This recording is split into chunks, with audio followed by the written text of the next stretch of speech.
Hello everyone, मेरा नाम doctor Jitendra Sharma है। मैं आज आपको मध्यस्थता सुलह अधिनियम 1996 की धारा 37 जिसमें अपील के प्रोविज़न बताए गए हैं उसके बारे में बताऊंगा। यदि आप देखें धारा 37 तो इसमें अपील के जो प्रोविज़न बताए हैं उसको सरसरी तौर पे देखें तो दो भागों में मैंने डिवाइड किया है। पहला, न्यायालय द्वारा पारित आदेश। दूसरा, माध्यस्थम अधिकरण के द्वारा पारित आदेश। पहला यदि देखें तो न्यायालय द्वारा पारित आदेश मतलब ये है कि न्यायालय ने कोई आदेश पारित किया है तो उसके अगेंस्ट अपील कहाँ पर होगी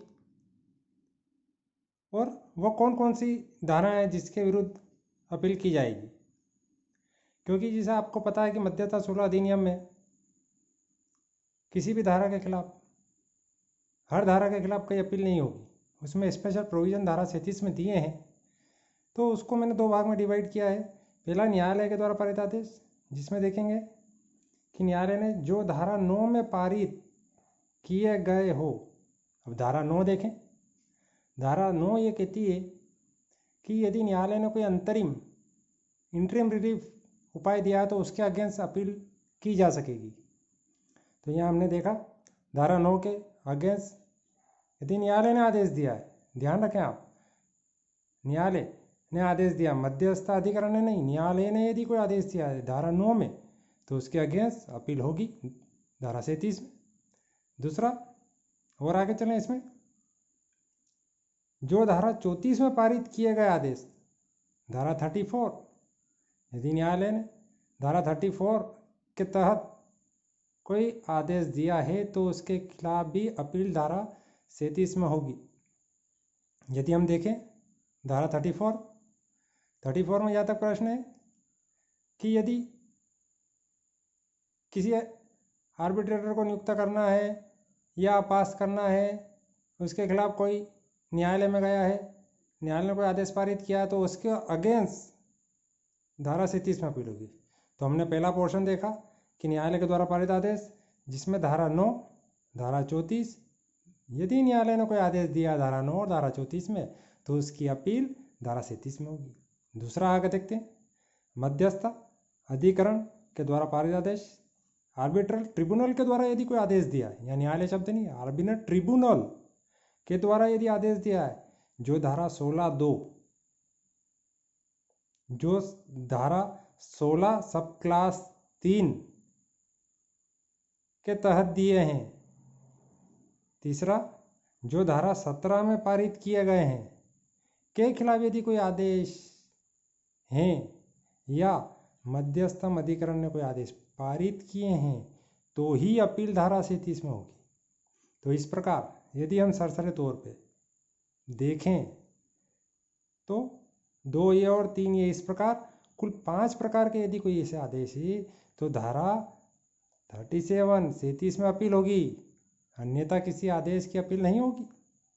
इस प्रकार कुल 5 प्रकार के आदेशों के विरुद्ध अपील के प्रावधान इस विधान में किए गए। अब एक चीज़ और देखने लायक है, यहाँ पे द्वितीय अपील का जहाँ तक प्रश्न है वो इस प्रकरण में नहीं होगी। धारा 37 कहती है द्वितीय अपील नहीं होगी, किंतु उच्चतम न्यायालय या सुप्रीम कोर्ट में यदि कोई अपील किसी करना है तो उच्चतम न्यायालय में की जा सकेगी, लेकिन सेकेंड अपील का प्रोविज़न नहीं है।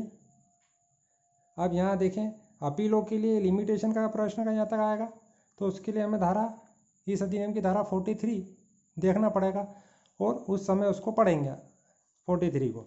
अब मैं विधान के अनुसार यदि आपको एक्ट की पढ़ के बता देता हूँ। एक्ट में किस प्रकार बताया है कि अध्याय 9 में अपील के प्रोविज़न है। अपीली आदेश निम्नलिखित आदेशों की न कि अन्यों की कोई अपील उस न्यायालय में होगी जो आदेश पारित करने वाले न्यायालय की मूल डिग्री की अपील सुनने के लिए प्राधिकृत हो।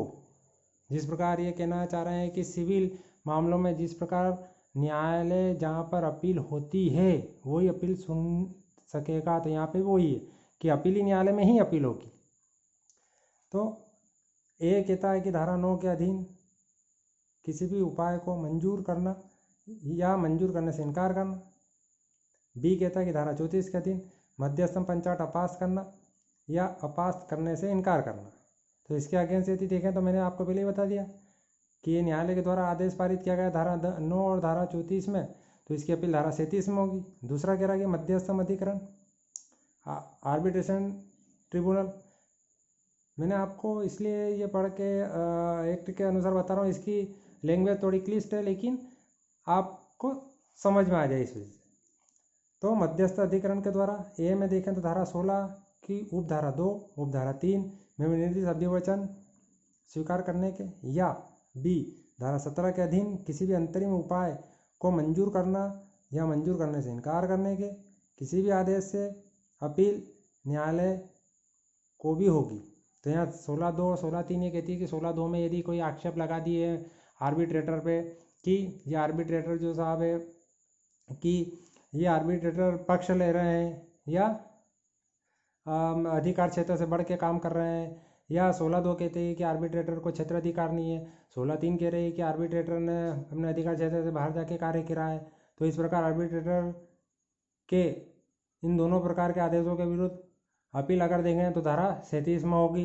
इसी प्रकार यदि देखें धारा 17 कह रही है कि अंतरिम उपाय को मंजूर करना या नहीं करना है, कोई इंटरिम रिलीफ अगर आर्बिट्रेटर के पास लेने जा रहे हैं तो यदि उसने नहीं दी या दे दी तो इसकी भी अपील हो सकती है धारा 37 में।